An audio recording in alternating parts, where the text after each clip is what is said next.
I'm going to do the introduction.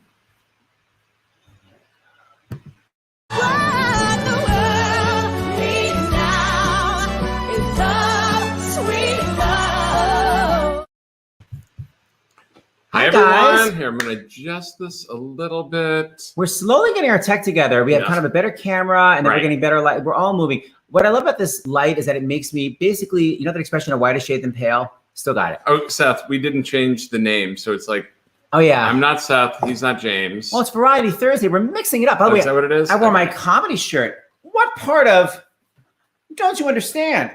Well, it's musician humor. Wow. Anyway. Okay, I'm James Wesley. This is my husband, Seth Rudetsky. Welcome to Stars in the House. Yeah. Hi, guys. Stars in the House. Stars in the House, Seth? Okay. I'm gonna be you. What is it? It's something we do every day, 2 p.m. and 8 p.m. Eastern. It's a fundraiser for the Actors Fund, which is just for wealthy actors in New York. Oh my God. Okay, for those people that keep writing like, why are you raising money for rich actors? Okay, it's for anybody Let's in start the at arts. the beginning. It's not people. Listen, if you're a rich actor, you're not going to qualify for funds from the Actors Fund. End of story. So there you go. So it's for anybody in the arts, behind the scenes, performing arts, behind the scenes, on stage.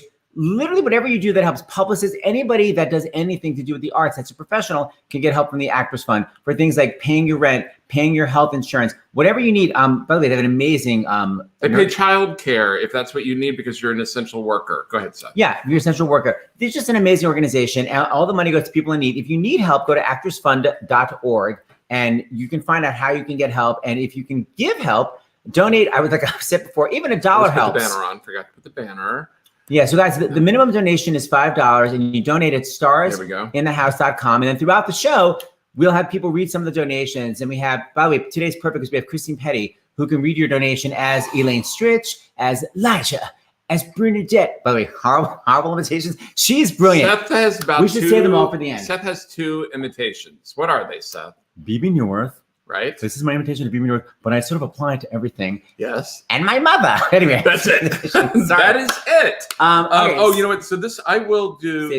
Well, even these that are left over from yesterday. Yes. We'll but can we say, and I'm going to say yes, we can, that we can announce that so far in the last 3 weeks and a couple of days, over $170,000 has been raised for the Actors Fund. Just from this. Thanks to you from Stars in the House. Just from you guys donating. Amazing. And we have people from all over the place today. As a matter of fact, he says, blimey from London. Can't wait to see Andy Nyman. And hopefully he can talk about House Ories. So that's coming up soon. That's how you read that. Okay. All right, Seth. Do you want to introduce as I make fun of you, I end up making. I just got off the Peloton. I'm so out of breath, sweaty. Okay. Another reason why we're so far behind. Oh, so excited. Yeah. Okay, so we have our first guest today. You may know her as Tovah Felshuh, but she is in complete. Oh no! Of course, we got to do that first. Yeah, we're going to do that first. We got the video clips. Tovah, take a break. We've got these amazing video clips we have to share. Yes. So we have 2 brilliant writer/performers/videographers. Please welcome the stars, creators, and all the above of Submissions Only. We have Miss Kate Wetherhead. Hello. And we have Andrew Keenan-Wetherhead. Hey. Hi, guys. How's it going? By the way, your sister Celia Keenan-Wetherhead has been on Stars in the House twice already. So, bye-bye. Okay. So, guys, tell us what Submissions Only is, and then tell us the big news about people that are homebound, what they can enjoy this weekend. Go. I'll say what it is. It's a comedic web series that Andrew and I co-created in 2010. It ran 3 seasons, 22 full episodes. It has a lot of actors that you probably know and recognize. And it's all about what goes on behind the scenes for people who are trying to make a living in this crazy industry. And Submissions Only is an expression. Basically, it's really hard to get. There's a show coming to Broadway. I want an audition. They'll go like submissions only. You have to be submitted by your agent. So the title itself is negative, and that's what I love about it. So I'm going to show some of these great clips. What I love is that some of the actors are playing actors, and others get their revenge on annoying casting directors and directors by playing. Now, Andrew, by the way, are you the videographer and editor? I am indeed. Yes. You still got it. Okay, so let's watch. You'll recognize one of these stars. who, by the way, I was supposed to have a virtual Seder with last night, and I completely faded out. I could not get it together, but here she is. Oh, you're so cute. So listen, I saw your last performance of the Fort play. Right. Right, that's obviously why I called you. Yeah, how did you get my number? Very crafty, which makes me an excellent manager. That's the first thing you should know about me. I figure out ways into everything. Scares my clients at first, and they end up loving it. They say, Sharon, work your magic. I do. You do? You actually sound annoying. So guys, so how many episodes total does Submissions Only have? 22. Yeah, 22. 3 seasons worth. And what's the big news for those of us that are housebound and all we have to do every day is watch Stars in the House at 2 p.m. and 8 p.m.? What else can we watch? Well, in addition to Stars in the House, now starting tomorrow at noon, you can watch all 3 seasons for free on the Stage Network's streaming platforms, Facebook and YouTube. Hold on, I'm going to put that as a banner. Seth's going to create the banner right now. What's the website? Stage. And it's a theater-based library of performing. There's lots of shows and concerts and documentaries. And it will be free. The website is called watchstage.com. Hold on, I'm rewriting going it. to change it. Watchstage. Watchstage.com. Okay. Watch Stage. Hold on. I mean, Kate, you are the most perfectly proportioned guest we've ever had with the couches, the stripes, the hair sort of matches, everything is working. We need you here virtually to help set this up because we don't know what we're doing. We're not If we weren't all quarantined, I'd be there, but you're on your own. That's what masks and gloves are for. Okay, so I'm going to show another clip. This is Joanna Gleason, who, by the way, started our auction series, which we're going to go back to. But Joanna Gleason, I don't know if you watched the episode. She had the staff that Bernadette Peters held in Into the Woods, and she auctioned it off. We don't quite know how she had it. I think it's called theft, but she auctioned it off for the Actors Fund, and it raised, how much money did it raise? $3,000. Here she is being amazing, and by amazing, completely controlling and way too loud during an audition with John Bolton. We're all set. Hold on, just 1 second, Greg. Thank you. You really think I'm disagree? You can disagree with me all you want. I'm not going to change my mind. How narrow-minded you're being about this. Well, that has nothing to do with this. You're forgiving. Actually, I think. Okay. Regardless, I'll tell you what. You could call this guy back a million times with nothing but a 3-legged meerkat as his final competition, and no matter what he did, I'd still cast the meerkat over him. I would cast the meerkat. We hear you. So Andrew and Kate, what real life experience have you guys had that you actually finally got to put in Submissions Only and kind of get healing from? Oh, yeah. I mean, there was a lot of cathartically exercising nightmare audition stories. A lot of things that happened to us during readings. And it was great. You know, while we were making the show, if we would have a bad audition or someone who we were working with was a little cuckoo, we're just filing it in the Rolodex of things that we may or may not include in future episodes. I was at an audition. This was well after Submissions Only aired. And there was the director in the room and someone from the theater in the room. And the guy from the theater was like, I love your web series. And the woman was like, what's this? And he's like, oh, it's this funny show about auditioning. And he's like, oh, cool, I'll have to check it out. And then she said, well, thank you so much for coming in, Mandy. You know what? Life imitates art. Yeah. So here's sort of my favorite clip. It includes the first guest that was on Stars in the House, and it's edited so brilliantly. Andrew, bravo. Let's watch this.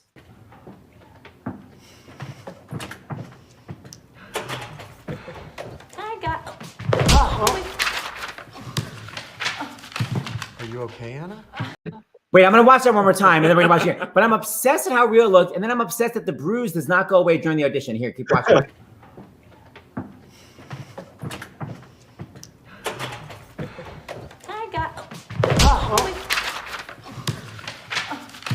Are you okay, Anna? I'm fine. Just the first song with the intro, please. Do you need to take a minute? No. It's fine if you need to take. I'm fine. So sorry.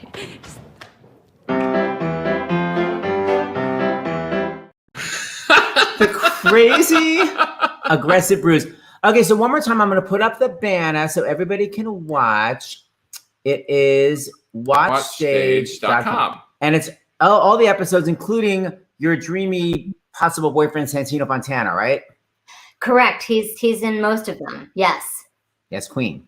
All right, guys, you'll be back. I'm sure we're going to have like a Newsies reunion and a spelling bee reunion and a lighting designer reunion. So peace out. Thank you, Kate and Andrew. Thank you. Bye. Thank you. Submissions only, guys. Don't forget. Okay, peace out on those lovelies. Now we're going. We can bring my fellow Jewess, the amazing Tovah Felshuh, who normally is dressed as Tovah Felshuh, but she's actually dressed in full character. She's committing to today's. I love it. Oh, I forgot. I have to have the hashtag. Today's Variety Thursday. Oh, right. That's the whole thing. On Thursdays, it's basically a variety show. So Tovah's in full costume, which I completely appreciate. Please welcome the Honorable Ruth Bader Felshuh. Hi, Tovah. Hi, Tovah. Wait, can you? Well, I can't tell if you can hear. Oh, hold on. I don't know why you were muted. Sorry, hold on 1 second. It's our fault. Here we go. Oh, there we go. There we go. Hi, Tove. I love that you're standing at your piano in full. I'm standing at the Steinway, my mother's Steinway. It is lovely. Well, first off, how are you doing before we get into RBG here? I'm doing very well, to be very honest with you and with my family, whom I consider all the artists with whom we work. I believe I had COVID from March 9th to 19th. Mm-hmm. I got it from another person, I believe, in our profession, who's in the music business. It wasn't our beloved Adam, of course. It was very mild. I need to get an antibody test because I believe I have joined the herd of antibody group.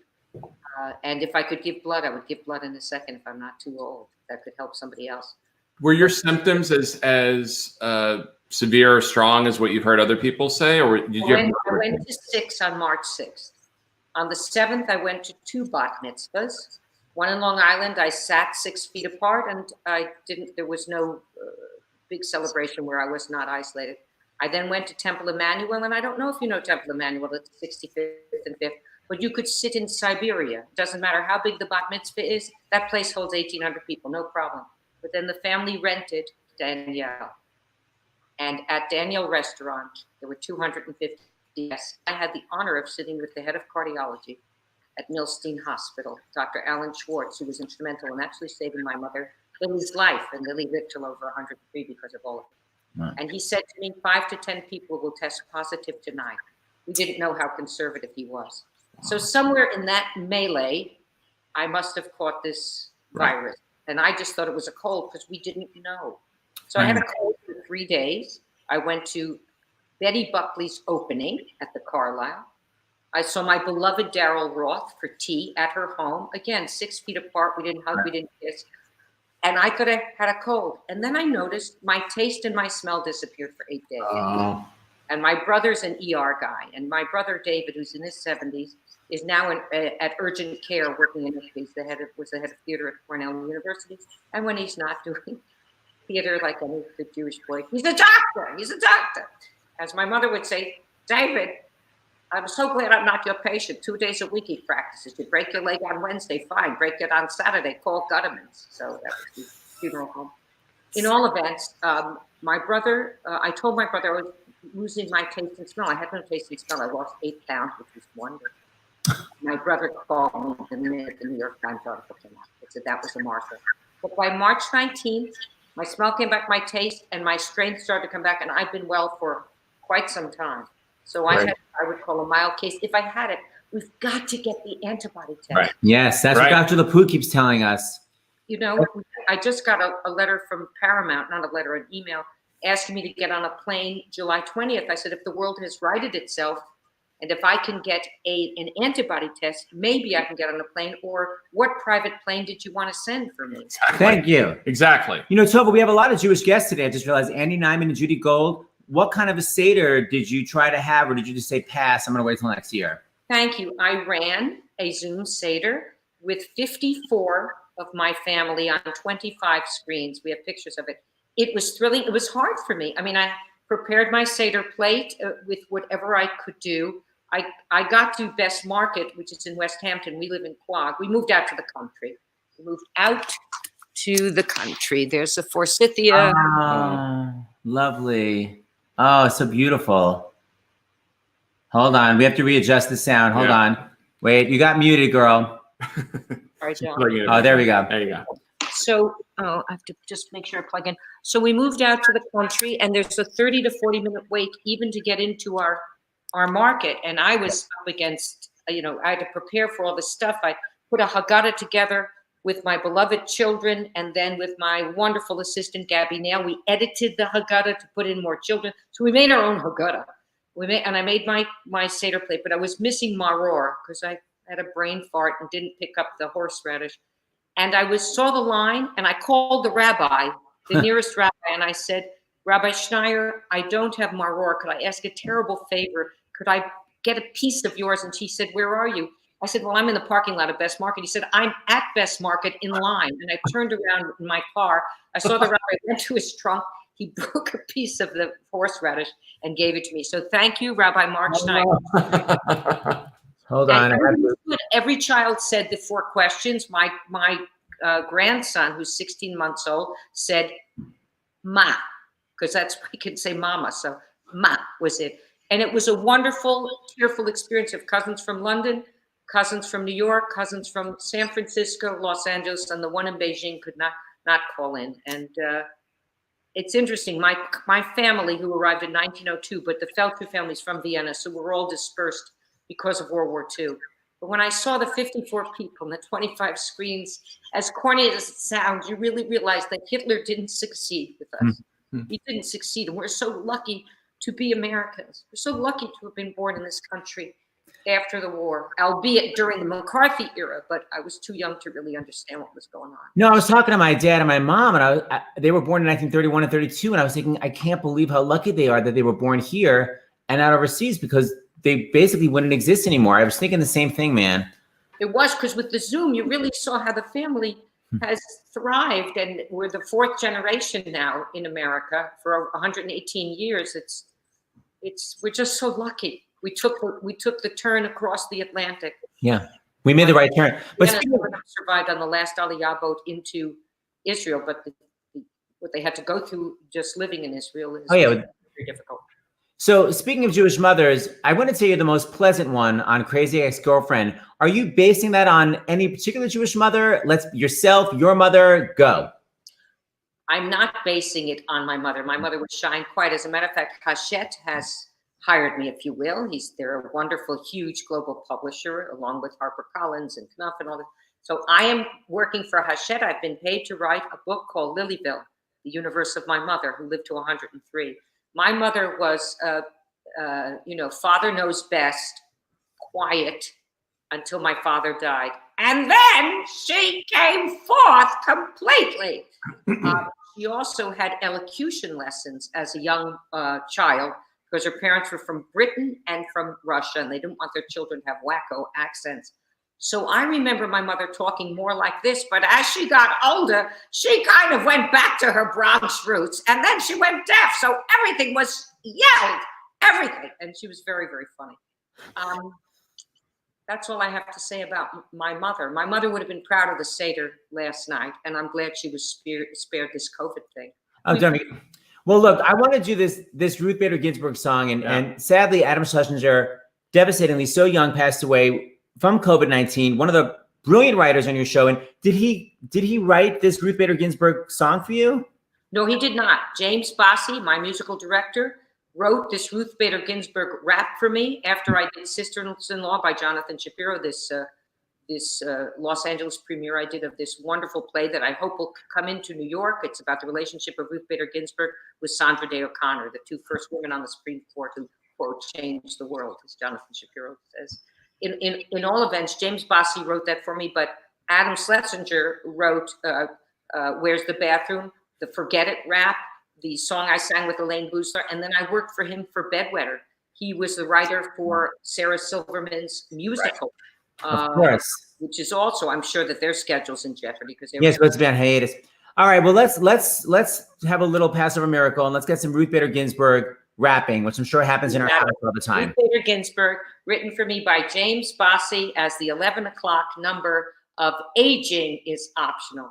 So I played Ruth Bader Ginsburg at 40, 50, 60, 66 when she got cancer, 70, and of course the last act is when she's 80. But never fear, she's still doing very well. Justice, clear the way for justice. RBG, justice, clear the way for justice. That's little old me. To be a bookkeeper in my mother's time was the highest height she could ever climb. But miracle of miracles, in just one generation, her daughter sitting on the highest court in the nation.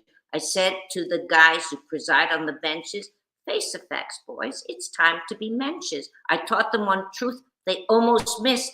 Gender equality does exist. Justice, clear the way for justice, one step at a time. Justice, clear the way for justice. Can't think of a rhyme.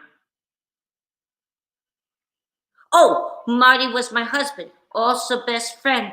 He loved and respected me right to the end. The thing I miss most, and please don't think me vain, he's the only man I ever met who cared I had a brain.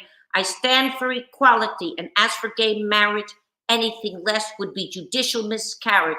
I said as I wanted to trim in the courts, give the gays the whole milk, not just the skim.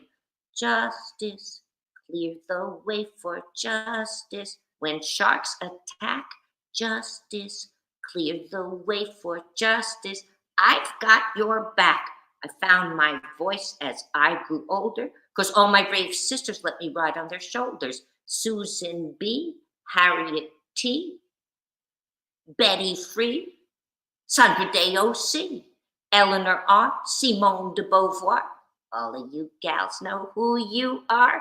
Belva, Paulie, Oprah too, Sonia, Elena, and you know who. Justice, clear the way for justice. They all pave the way. Justice, clear the way for justice. And may I say, I'm always optimistic. I never get rattled. Each day's an opportunity to win another battle. Don't worry about my health. I'm performing at my peak. You'll find me on the bench doing push-ups next week.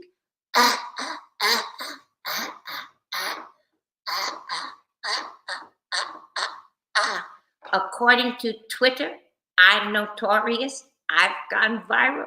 Ain't it glorious? I've much in common with B.I.G. We're homies from Brooklyn. Yo, Jay-Z! Justice, clear the way for justice. Fight a good fight. Justice, clear the way for justice. Making things right. Okay, you still got it. Everyone is Yeah, obsessed. these comments are amazing. Okay, it's my favorite thing. Can't think of a rhyme. All right, Ruth Bader Look at Felshuh. this one more before she. Oh, Oh no, this one here. What a treat. I had to miss Tovah's concert in Florida a couple weeks ago. James and Seth hit it out of the park yet again. A Zis and Pesach to all. You'll be back, Tovah. Thank you so much. Thank you. Bye, dear. Bye, Tovah. So wonderful to have her. Okay, so now we're going to go across the We're pond. gonna go across the pond. We'd like to welcome. Now I'm going to do the whole interview with my Oh British no! accent. Please don't. I've perfected it. No, you have not. Please welcome. His name is Handy, but we call him Andy because we don't pronounce H's. Andy Nyman. Andy Nyman. I mean, that accent is flawless. Thank you. Andy. Thank you. Oh, it's a jolly holiday with Mary. Is that a Dick Van Dyke reference? No. Wait. Okay, if you don't know, Andy's this brilliant actor. He was starring in Fiddler on the Roof opposite our best pal, Judy Kuhn. I did Judy Kuhn, and Judy was like, "You've got to meet Artebia. He loves you." And I waited after the show. He had left. He loves me. But then she texted him, rude, and he came back with his family, and now like we're all best friends. Andy, how's your lovely family? We're all right. I mean, we're a month into not going outside. And thank God we're okay. What can I tell you? I know, I hear us. Yeah. Now, the other thing that maybe you don't know, people that are across the pond here in America, is that Andy was Tevye and was just nominated for an Olivier. So it's this crazy thing, Andy, where you finally get an Olivier nomination and the Oliviers don't happen. How are you coping mentally with that? Look, with the madness of the world, I think I can cope with not going to an awards ceremony. I'm okay. I mean, it was supposed to be last Sunday night. Right. The sadness is I was going to, they wanted me to sing Rich Man at the Albert Hall. So that would have been just an amazing thing. But I didn't get to do that. But I think the awards are at the end of the year. Oh. I've got a career of 32 years. I've managed this far without an Olivier Award. I'll manage without. If I win it, amazing. If not, it's fine. It's lovely. There are bigger things to worry about. Andy's a brilliant actor. You may not recognize him. Well, if he had the beard, you fully wouldn't recognize him. He got rid of the beard, but he's still got the giant glasses. But you would know him because he was just part of an Oscar-nominated winning. I can't remember. Winning. She won. Winning film. He's so brilliant in it. Perhaps. And I would have to say that I think that Andy Nyman contributed to a certain actress winning an Oscar because of this scene. If I think that's what this scene is so heartwarming. Andy and brilliant. is brilliant in this. So and if you haven't seen Judy, you should see it. Here's Andy's brilliance. Just a smattering of it. I mean, we invite you over for dinner. All we offer you are eggs, and now you're doing the cooking. I always do the cooking. No, I can't bear it. I'm a very good cook. No, I'm sure. Put that spoon down. You don't trust me. Put that spoon down. Would you please? It smells really lovely. Let's give you a drink. Come on. I'm always going to use cream from now on. I love that she says that with you. I'm always going to use cream. It's so comforting and sweet. It's adorable. She was just brilliant. Brilliant. Yeah. How many like for that scene? Because there were two big scenes, if I remember. That one, and then you had one that was just you and her. Like, how long does that take to film? That whole sequence in the apartment was only a night. Wow. It was maybe 6 hours. And we'd done a tiny bit of rehearsal first. She and I had a sort of rehearsal day. But she was just so brilliant to work with, is a proper actress, and just delightful to everybody and just cares about the work. And that makes your job so much easier. An interesting little fact about all that stuff in the apartment, if you see it, it's set at Christmas time. And my wife, Sophie, sells these incredible, crazy, vintage Christmas decorations and toys and things. She's got on Etsy and Instagram, she's called Myrtle's Store. I follow it. Hold on, I'm going to write it down. Yeah. Myrtle's. Myrtles store. But by coincidence, they had bought all of the Christmas decorations from her. So when I turned up on the set, all of these decorations from Sophie were our decorations in the flat. Wait a minute, Andy. You didn't know ahead of time that they had gone? I knew that she'd said, they bought some stuff from me for Judy. And we were like, what a coincidence. But then, it's a big film and it goes all over the place. The fact they were in my apartment was just so sweet. I love that. I love Soph. So we brought Andy here by the way, the other thing I just want to just plug for 2 seconds. If you see his name, Andy Nyman, go to Amazon and look up his name and buy both acting books. They're so brilliant. Because I was going to say, you're acting so good in that scene. I was going to go, well, of course it is. You wrote that great book. It's such a brilliant book. Not like about acting technique, but basically how to be in the business, but also be good at it. Survive and keep your head together, and they're funny and quick, and it's just both of the books, Golden Rules of Acting and More Golden Rules of Acting. They're just full of little real world tips that I have learned about how to conduct yourself and how to just survive a career. Oh, so helpful. Well, in addition to acting, Andy, you have this wonderful hobby that we wanted you to show off for us. And by the way, everyone, Andy was so generous that for Julie's 19th birthday, we were in Los Angeles. We'd just done Concert for America. And on Julie's 19th birthday, September 22nd, Andy gave us passes for the Magic Castle in LA. It was such a great birthday gift and gift for all of us. So thank you, Andy. Well, I've done that for years and I love it. And in fact, I do it to, so I wrote and co-directed Derren Brown's Secret that was just on Broadway. You saw it twice. I love Derren Brown's Secret. Well, so that I've worked with Darren for years, and I love magic, and I love the thinking of it and the craft of it and the mystery of it. And I did, when you asked me to do a little bit of magic, I was thinking about what sort of thing I could do, but I wanted to show you something that was strange and special, really. Which, I seem to have gone all close up. There you go. So I wanted to show you like a spirit effect, because at this weird time it felt sort of right to me in lockdown. So this is just, it's a little blackboard, and I just wrote the 9th of April on it. So if I write Seth and James, and then on the other side let's put stars in the house. Oh wow, good publicity, thank you. Of course.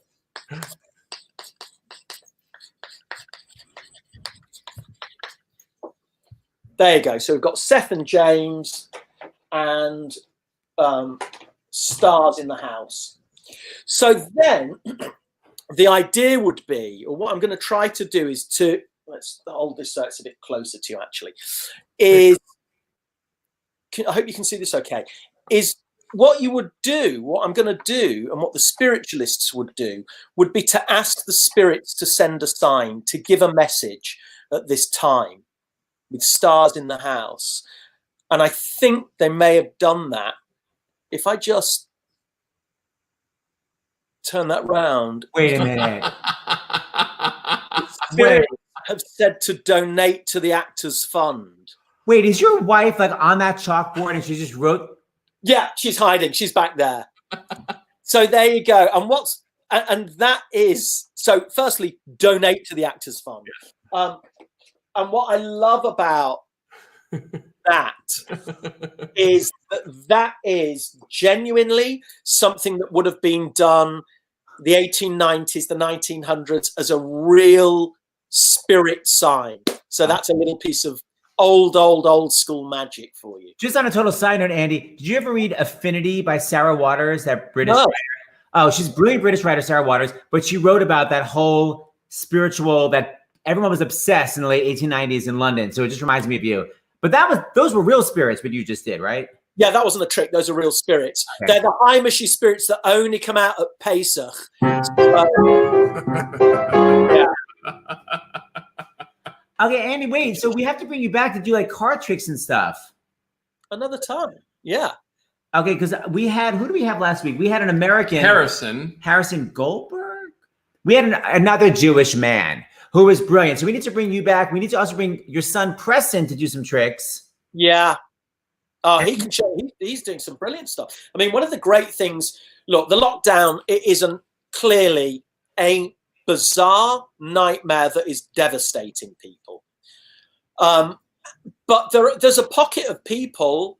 There's a weird thing, I think, for actors, for freelancers and artists, which is that I'm not saying the suffering's any less, but we're slightly more akin with this feast or famine lifestyle and slightly more in tune with the idea of having nothing in front of us at all. So weirdly, I think psychologically for us, it doesn't feel weirdly as rocky.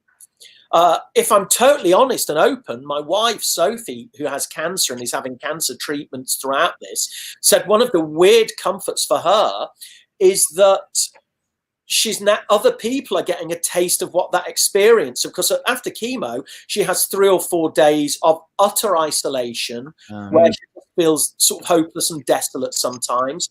And there's a couple of oncologists we were talking to were saying that a lot of cancer patients find that there's like a shared experience universally now where there's comfort within that. But what I was going to say was that Preston's been doing amazing creative magic. I've been writing Jeremy Dyson, who I wrote Ghost Stories with. We're writing our next play and we've just submitted our next film script, and we're actually trying to find, it's very hard to concentrate, but we're trying to find the time to do creative work, because we're blessed as creatives that you can just try and keep yourself alive up here, you know. So that is a special thing. Using the isolation to be creative. And P.S. our Harrison Greenbaum was his name. And by the way, Andy, when you said about actors being used to it, the hilarious comic Jackie Hoffman was saying that she's married, and she said, when you're a married couple, at the end of the workday, you're supposed to talk about, what did you do all day? She goes, but we're both actors, so we don't do anything. So anyway, it just reminds me of that joke. She's like, I was right next to you. We were sitting here. All right, so you're going to come back. We'll bring Kristin. By the way, I just saw Sophie last week. She's looking great. So tell her I say she's still got it. I will do. And we'll bring you back across the pond next time. Thank you, Andy Nyman. I love you. Bye. I gotcha. Bye, Andy. Okay, so now we're gonna bring yet another Jew? Another Jewess. Another Jew. Oh. For Pesach, but she's right here, not across the pond, the lovely Judith Gold. Thank God you're muted. I can't hear you, which is a blessing. Hold on. Are you muted again? Hold on. That is so weird. Why can't we hear you? I wonder if it's one of those things that everyone else can hear. Oh, wait. Now, can you hear me now? Yes. I changed the audio setting. I'm very handy. I liked it better when we couldn't hear you. Hey, Judith. I love you guys. What was your Seder like, dear? So we were at my ex's. It was so lesbianic, I can't even tell you. We were at my ex's down the street. We're in Provincetown. And it was my ex and her wife, me and Elisa, our son Ben, and his girlfriend Nicole, not Jewish.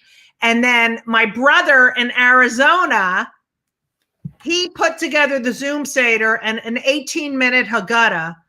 And so people were all over the country, but it was so annoying because people wouldn't mute when the other one was talking. Like, we each had a set of pages, and then it was like, shut up, I can hear you, and I'm like, dumb, supportive, doing the plagues. But it was fun. I mean, I sat there and I thought, the Jews, we've been doing this for over 5,000 years, and we found a way to do it in these circumstances. It's like the resilience. It reminds me of my Rebbitzin, who used to talk about being literally in a concentration camp during the high holidays and how they would find like a scrap of bread to be the challah. It's like, that's a good point. It's all adaptable. Right. What about being in Provincetown? First of all, Provincetown is empty during the spring anyway. How long have you guys been there? A month. We've been here a month. It's perfect. So you're able to really socially isolate and not be stressed out. So we left before it got like when there was talk of, quarantines and all that stuff. And, it's been like, I can't imagine being in my 950 square foot apartment with one bathroom. Like, I can't. Right. And not being able to use the elevator. I don't know. I'm so happy that there were so many times in my life where people were like, sell your house. You don't have any money, sell your house. And I was like, never selling my house. I'm never selling my house. And I'm glad I didn't. But, like, we can walk to the beach and you can walk through the, the bike paths and the dunes and the beach forest. Where's the food? Where do you go The for food is good. The Stop and Shop is open. All the liquor stores are open. They have a dispensary here now. They also, a lot of the restaurants are doing curbside takeout. Like, you can just get, I got a salad from Finizzi's the other day. It was so good. Canteen is open. Seafood is open. Angel Foods, Liz's Cafe. Like, it's all, but then there's the get out of town people. Like, I've lived here since 94, and there's still some sort of attitude of, there's some people that are like, leave, and I'm like, I pay my taxes and I've lived here forever.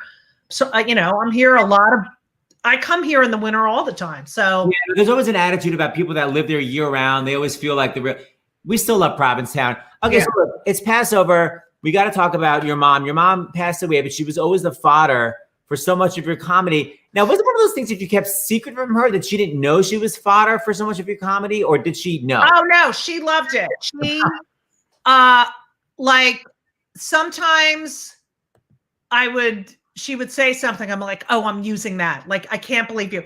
And then like I would go do a set, and then the next day I would talk to her, and she'd be like, "How did we do?" But that's hilarious. I know. But there's one story. So I used to do this joke about her, how she had her cataracts removed, and the doctor gave her these huge sunglasses to wear for 4 to 6 weeks after the surgery. And she wore the, she had gotten her cataracts removed like a year before, but she was still wearing the sunglasses. And because she thought they were attractive. She looked like B. Arthur as a welder. So one day it's at Caroline's, it's Mother's Day, and I do the B. Arthur as a welder joke. And she's sitting in the front, and she literally pulls out her glasses from her purse, puts them on, and just sits the rest of the show with the sunglasses on. And she, first of all, I love that she loved it. But second of all, it's funny. I'm thinking back to when Judy and I first met before I met James. Judy was not human rights, human interest producer on the Rose O'Donnell show.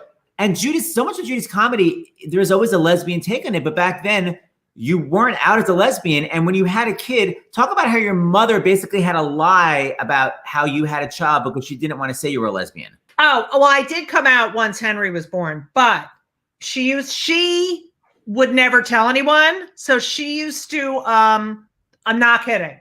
She used to say, and this is the name of my album. My first album is Judith's Roommate Had a Baby, but she literally used to say, Judith's roommate had a baby, and then Judith adopted it. And I'm like, yeah, Ma, we were splitting the rent. And I was like, oh, I should probably pay for half of that kid as well. And then I would go on like Judith's roommates, a lovely girl. She was walking down the streets. There was some hypodermic needle flying around. It happened to have sperm in it. It landed in her vagina. She had a baby. And that, because it was so ridiculous. Like she literally thought people were like, oh, that's normal. The roommate has a baby. And that, like I can't believe that she, like a smart woman like that, whatever. And then I knew all her friends who had gay kids, and I'd be like, why don't you talk to Doris? Her son's gay. She never told me he was gay. I'm not bringing it up. I'm not going to be the first one to bring it up. I'm like, oh my God. All right, fine. And then once you had kids, every time I see a baby Bjorn, I always think of you. How did you used to describe a baby Bjorn? Oh, the baby Bjorn is that thing you wear. It's that thing you use. You wear the kid, and then you trip and fall, and the baby dies. It's a horrible description, but it's so true. It's like I can't imagine. And I used to poop with them on all the time. Like you'd have to poop with the baby Bjorn on, and you're like, oh God, do I take him out or But it's true. Like what happens if you're walking wearing the baby and you fall? What you said. All right. So before you go, I just want you, because I brought the actual. What? I'm leaving? Girl, I've got Kristin Pedi. I'll bring you back and say goodbye. I love Kristin Pedi. I know. Judy, you're gonna start producing our human interest segments beginning next week, right? Yes. So I have a lot of emails, and I'm going to be in contact with people, and then we're going to. We're not saying what we're doing. No, you can say. Go ahead. We're going to hopefully, match them with one of their, like these first responders, these people that are giving up everything to save other people's lives, including their own health. Right. Putting everything on the line for the good, the better. These people are just so special. They're like, it's unbelievable. Anyway, hopefully we'll have. It's like make a wish.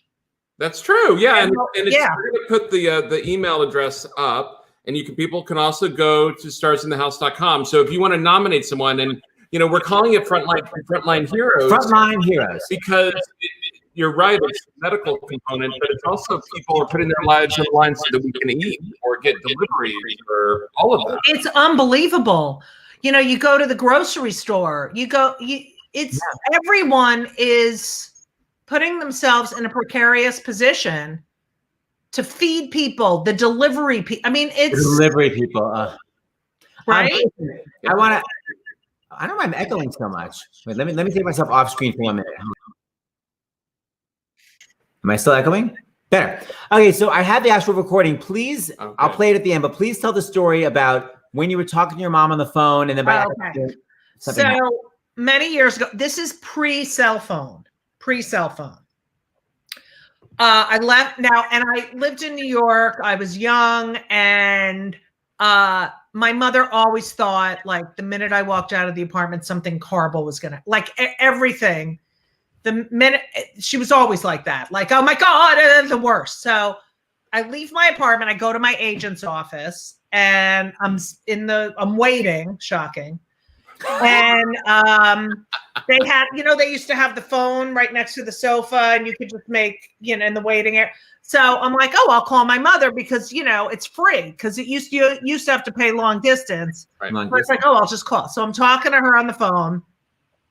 We get disconnected right in the middle of the conversation. Now, you need to know before you hear this that my apartment building is like a kibbutz. Like, I know everyone in the building. My next door neighbor's name is Marjorie. Like, everyone helps each other out. It's like really like that old time New York City apartment building. So I'm sitting there, I'm talking to my mother. My elbow hits the phone. We get disconnected. I didn't call her back. And I neglected to tell her that I was in my agent's office when I was calling her. So I get home, and this is the message she left on my answering machine. It's a real message from my mother. And just FYI, notice the panic and then the politeness. Right. Judith, are you all right? Did you fall down? What happened? Where are you? I'm a wreck. I don't understand this. Maybe I'll call Marjorie and tell her to go over and find out what happened. My neighbor. Judith, where are you? Okay, now. So long. What is it?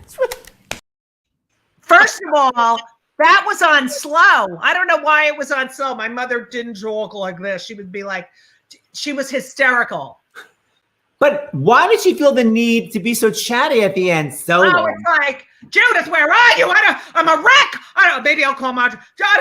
So long. But it was every time, every conversation, I could be like, like, Ma, I'm a lesbian. Oh my God, I'm so depressed. I can't take it. I gotta go. I'm dizzy. So long. Like every time.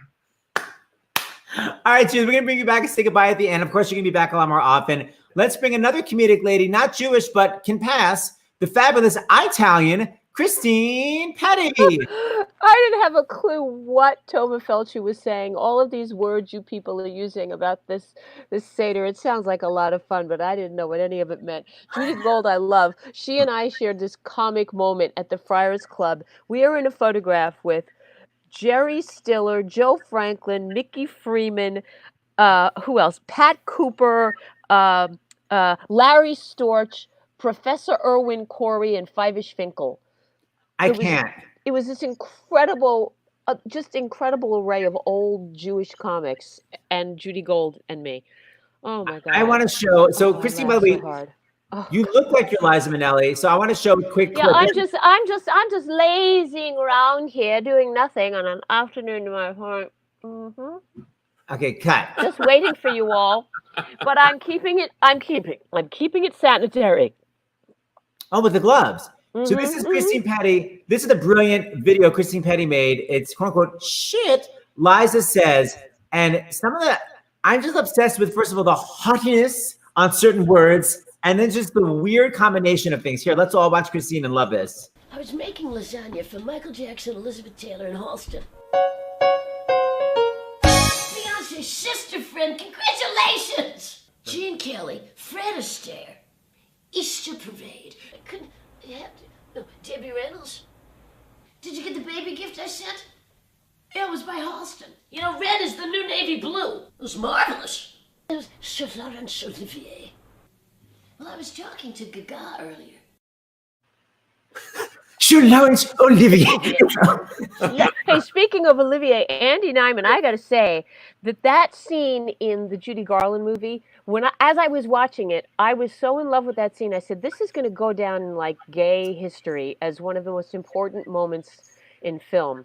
I just thought it was so important because it spoke to to what we love about the gay community and what they love about us, and it brought it right down to the heart of everything. Yes, it took all the camp out of it and put all the heart into it. Yeah, we thought that was really the heart of the movie that showed absolutely true nature of Judy. Absolutely.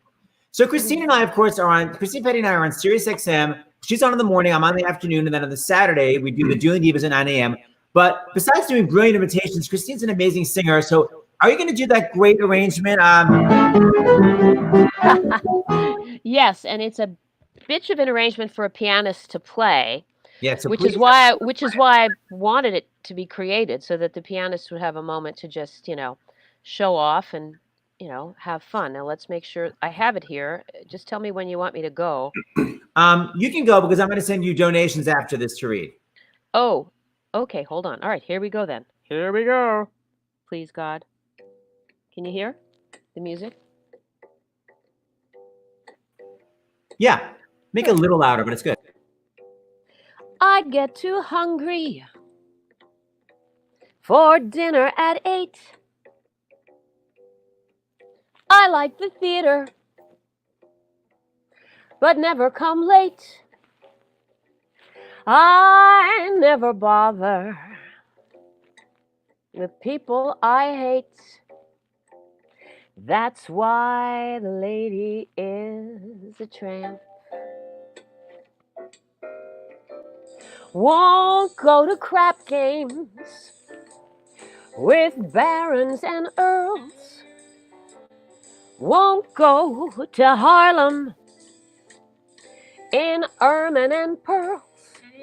And I won't dish the dirt with the rest of the girls.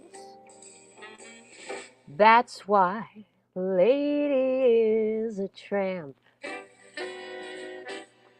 I like the green grass under my shoes. What can I lose? I'm broke. It's oak. Hate California. It's cold. It's damp. That's why the lady is a tramp.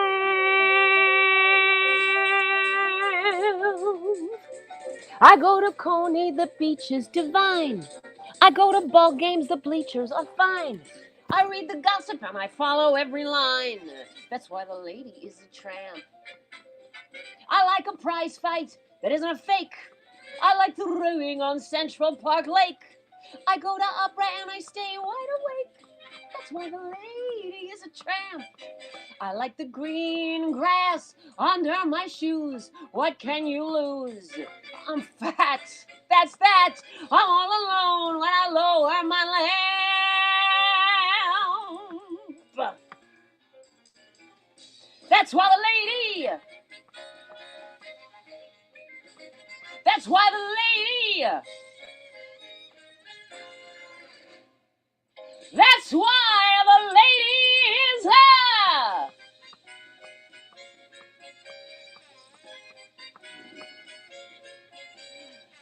tramp. That's why the lady is a tramp. Chris, I love that you're in full costume. It's so Variety Thursday. Get rid of that. Props. Stop. Oh my God. Okay, All right. put you back in my ears. So I got to show one more thing before you read. Well, actually, you know what? Here, Kristin, I'm gonna text you some donations. Can you? Do you have your phone? Yeah, I got my phone. Okay, so here we go. Okay. Texting. Hold on. Paste. Oh wait. Texting, reading texts. Hold on. Text. Copy and paste. Hold on. Wait. Oh gosh, I have marabou feathers in my mouth. It's not. We all do. It's Variety Thursday. It's Variety Thursday. There we go. Right. So here we go. These are just a couple that just came in. Hey, I also want to say that I was mentioning the other day on my radio show that, a lot of people went into this situation, as Andy said as well, already with severe challenges. And they're sort of in a worry bubble themselves about their cancer, about their dialysis, about whatever. And then all of a sudden, there's this other worry bubble. And it's really interesting to see how they are handling this. It puts things in perspective, you know. And there may be actors out there who already had these challenges, and now their income is so badly affected by this. It's so important to try and help in any way that you can, you know.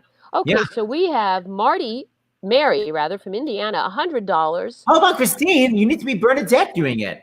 Oh, sorry, you want Bernadette? And Yeah, can the you very hear me? last one. Mary from Indiana gave $100. Thank you, Mary. Oh, and that tramp Ann from New York, $25. Can we talk, Ann? And oh my God, Choni and Kay.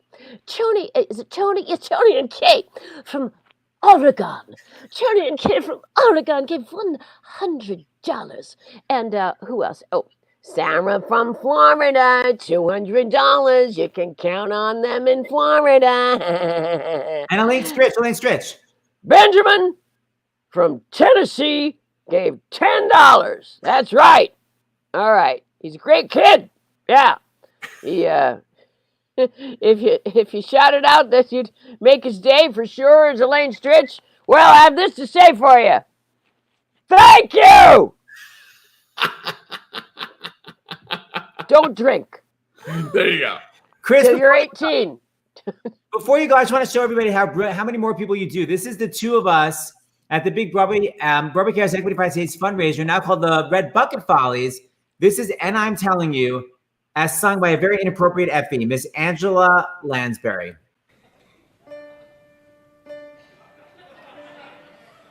And I am telling you, I'm not going. You're the best man I'll ever know. There's no way I'll ever go. Hold on. Then your amazing ending when you do, I think it goes from Stritch to Bernadette to Joan Rivers to Ethel Merman right at the end. Here we go. Watch this. Love me, you tramp. Love me, love me. You're going to love me.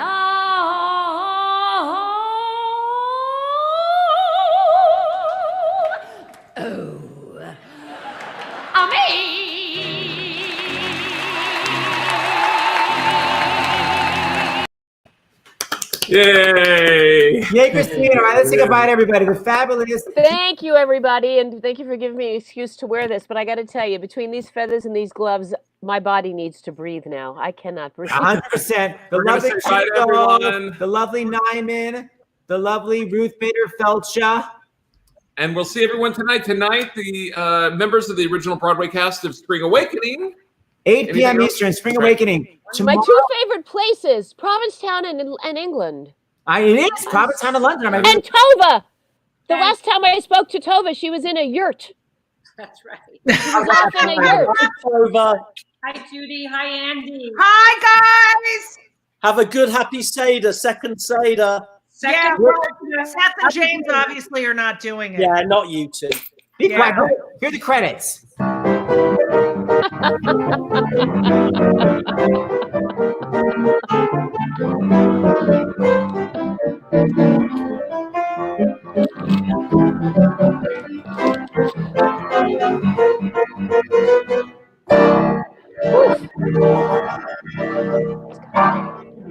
Thank you, James. Thank you, Seth. Thanks, everybody. Tonight, 8 p.m. Eastern, Spring Awakening. Tomorrow afternoon is Jessie, the TV show Jessie's here, 2 p.m. Eastern. Tomorrow night, the amazing Anna Gassar. Thanks, everybody. Happy Pesach.